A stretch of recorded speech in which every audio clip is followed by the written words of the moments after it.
Hello दोस्तों, आज की वीडियो में बात करेंगे सुपीरियर लाइफ साइंस के बारे में। कंपनी 2008 में इनकॉर्पोरेट हुई थी और superior life science globally leading manufacturer है एपीआई एक्टिव फार्मास्यूटिकल इंग्रेडिएंट्स की।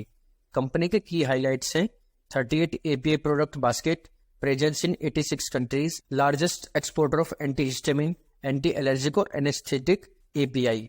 Manufacturing capacity of total area है 23,806 स्क्वायर मीटर। रिएक्टर कैपेसिटी है 597 kilolitre per day.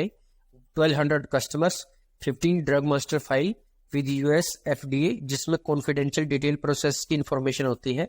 9 CEP certificate of suitability by European directorate for the quality of medicine और 3 process patent filed.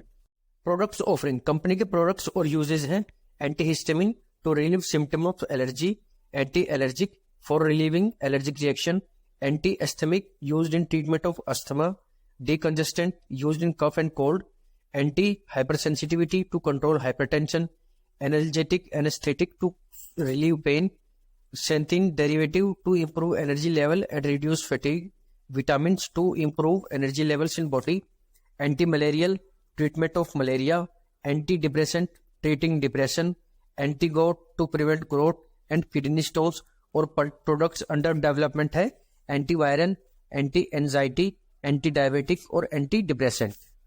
Superior life science leading exporter है for chlorpheniramine maleate 45 to 50% export जो antihistamine है। Vitamin hydrochloride 60 to 65% export जो anaesthetic है। और salbutamol sulphate 30 to 40% export जो anti asthmatic है। Company के मैन्युफैक्चरिंग फैसिलिटीज, इस्टेब्लिशमेंट ईयर और कैपेसिटीज है। ब्लॉक ए इस्टेब्लिशमेंट ईयर है 1993 और कैपेसिटीज है 157 kilolitre. Block B establishment year 1994, capacity है 195 kilolitre. Block C establishment year 2014, capacity है 30 kilolitre. Block D establishment year 2021, capacity है 215 किलोलीटर। कंपनी के सारे प्लांट्स के पास रेगुलेटरी अप्रूवल है। Superior life science backward integration business model follow करती है जिसमें कंपनी के पास steady essential raw material supply से सप्लाई सिक्योरिटी और मार्केट फ्लक्चुएशन रिस्क रिड्यूस हो जाता है और in house processing external parties पर डिपेंडेंसी कम होने से ओवरऑल कॉस्ट रिड्यूस हो जाती है और कंपनी के मार्जिन्स बढ़ जाते हैं। कंपनी के 12 प्रोडक्ट्स बैकवर्ड इंटीग्रेटेड है like anaesthetic, antihistamine, anti asthmatic, decongestant और एंटीगोट। कंपनी के in house R&D facilities department of scientific and industrial research से अप्रूव्ड है। की कस्टमर्स, सुपीरियर लाइफ साइंस के की कस्टमर्स है Acme pharmaceuticals, Mankind pharma, BASF India limited, Akums drugs and pharmaceutical limited, American international chemicals INC, Sun pharma, एलमेट pharma chem, एम्पैक company, LNK international, सिंटैगडो Brazil etcetera. Superior life science के top 10 customers का revenue percentage comparison है। FY20 में 32%, FY21 में 40%, FY22 में 47% और FY23 में है 45%। इट मीन्स कंपनी का मैक्सिमम रेवेन्यू टॉप 10 कस्टमर से आता है। Regulatory approval, superior life science के पास इन रेगुलेटरी बॉडीज का अप्रूवल है US food and drugs administration, pharmaceutical and medical devices agency, national medical products administration, food and drug administration Maharashtra, health Canada, EDQM, Australian government department of health, Anvisa, Korea food and drug administration, central drug standards control organisation etcetera. आप जानेंगे company का location wise breakup जो है Europe 34%, Asia ex India 21%, India 20%, north America 9%, Latin America 10% और others 6%। Therapeutic area breakup है analgesic anaesthetic 44%, antihistamine 15%, anti asthmatic 12%, vitamin 11%, anti allergic 8% और others 8%। Fundamental analysis, market cap 2050 crore rupees, book value 86.9 rupees, industry P 29.2, company P 22 जो industry P से कम है। Current ratio 4.85, interest coverage ratio 42, free cash flow last year का है -23.6 crore rupees, dividend yield 0.24%, debt to equity 0.03, EV to EBITDA है 12.6x, ROE 13.7%, ROC 18.6%, sales growth 3 years की है 13.9% और प्रॉफिट ग्रोथ लास्ट 3 ईयर्स की 7.03%। शेयर होल्डिंग पैटर्न, प्रमोटर के पास 68.3% stake है जो लास्ट क्वार्टर के कंपैरिजन में अनचेंज है। म्यूचुअल फंड्स के पास 7.16% स्टेक है जो लास्ट क्वार्टर के कंपैरिजन में कम हुआ है। FII के पास 5.35% स्टेक है जो लास्ट क्वार्टर के कंपैरिजन में कम हुआ है, और पब्लिक के पास 19.19% स्टेक है जो लास्ट क्वार्टर के 18.42% से बढ़ा है। प्लेजिंग ऑफ शेयर्स, प्रमोटर ने कोई भी शेयर प्लेज नहीं किए जो एक पॉजिटिव साइन है।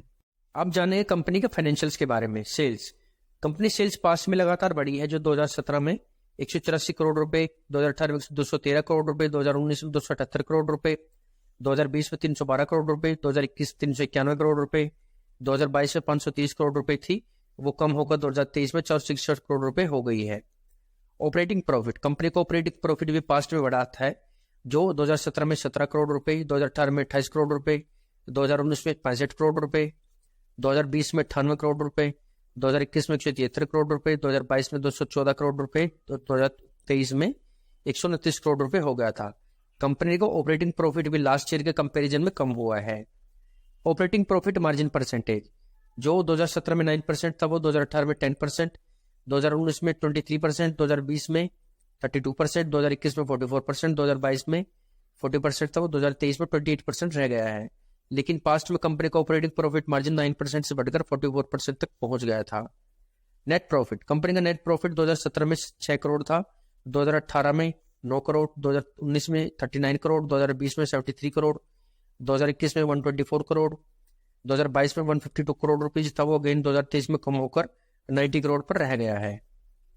EPS, earning per share, company का अर्निंग पर शेयर 2017 में 3.87 रुपीज था, 2018 में 5.96 रुपीज, 2019 में 26.93 रुपीज, 2020 में 50.1 रुपीज, 2021 में 16.89 रुपीज, 2022 में 18.86 रुपीज था, वो 2023 में कम होकर 11.17 रुपीज रह गया है। कंपनी का फाइनेंशियल परफॉर्मेंस पास्ट में काफी अच्छी थी, लेकिन लास्ट 2 ईयर से डाउन है because of geopolitical and macro economic situation और चाइना में कोविड रेस्ट्रिक्शन। अगर सिचुएशन ठीक नहीं हो पाती तो कंपनी के फाइनेंशियल पर इंपैक्ट कंटिन्यू रहेगा। Export sales as percentage of total revenue जो है FY20 में 72%, FY21 में 77%, FY22 में 76% और FY23 में है 80%। कंपनी कैपेक्स स्पेंडिंग FY19 में 53 मिलियन रुपीज, FY20 में 179 मिलियन रुपीज, FY21 में 94 मिलियन रुपीज, FY22 में 49 मिलियन रुपीज और FY23 में 17,800 million rupees. Return on net worth और ROE परसेंटेज जो है FY19 में 42%, FY20 में 49.2%, FY21 में 46%, FY22 में 24.7% और FY23 में 12.9%। कंपनी की ROE परसेंटेज अगेन 2 ईयर से कम हुई है जो एक बड़ी साइन है।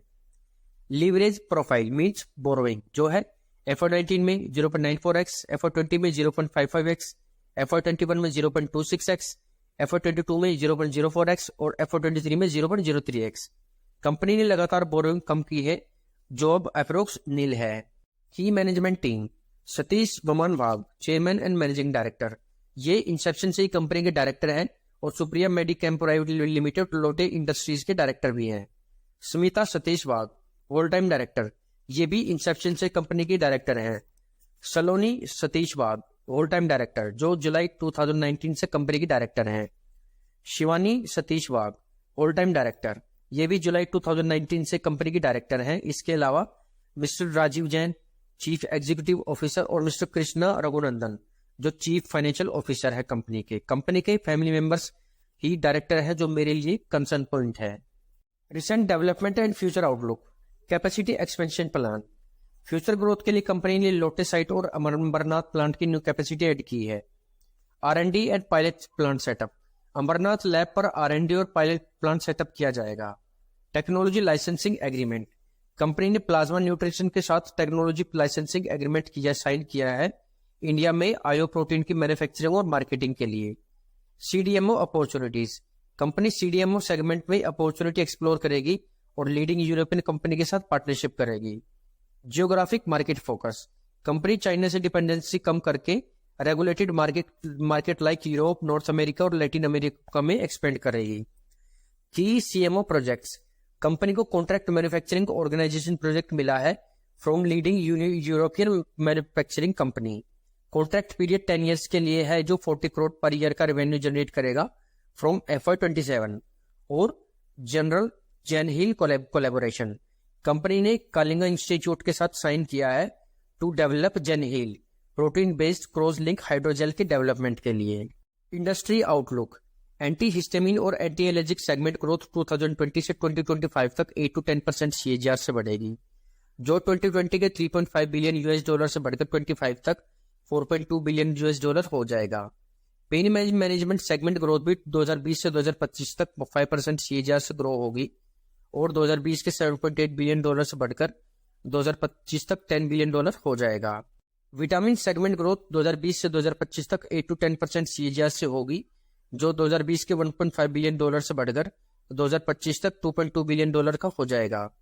एंटी हाइपरटेंशन सेगमेंट की ग्रोथ भी 2020 से 2025 तक 3 to 4% CAGR से बढ़ेगी और 2020 के 13 बिलियन डॉलर से बढ़कर 2025 तक 16 बिलियन डॉलर का हो जाएगा। Growth drivers, diminished production cost, India की लेबर और प्रोडक्शन कॉस्ट लोअर है देन अदर कंट्रीज, जिससे फार्मा प्रोडक्ट्स इकोनॉमिकल रेट पर मैन्युफैक्चर हो पाते हैं। Over the counter growth, OTC products की सेल्स में सिग्निफिकेंट ग्रोथ दिखाई है, जो आगे भी कंटिन्यू रहेगी और यही कंपनी के लिए ग्रोथ ड्राइवर साबित होगा।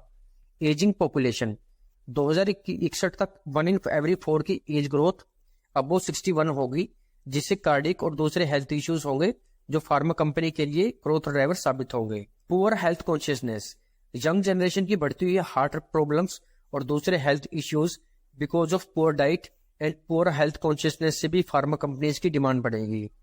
Government push and initiative, union budget में फंड एलोकेशन 12 टाइम्स बढ़कर 1250 करोड़ रुपए हो गया है इन ड्रग्स एंड मेडिकल डिवाइसेस, जो सुपीरियर लाइफ साइंस के लिए भी एक ग्रोथ ड्राइवर साबित होगा। Health tax, Indian health tech market की ग्रोथ 39% CAGR से होगी इन कमिंग ईयर्स, जो अगेन कंपनी के लिए पॉजिटिव होगा।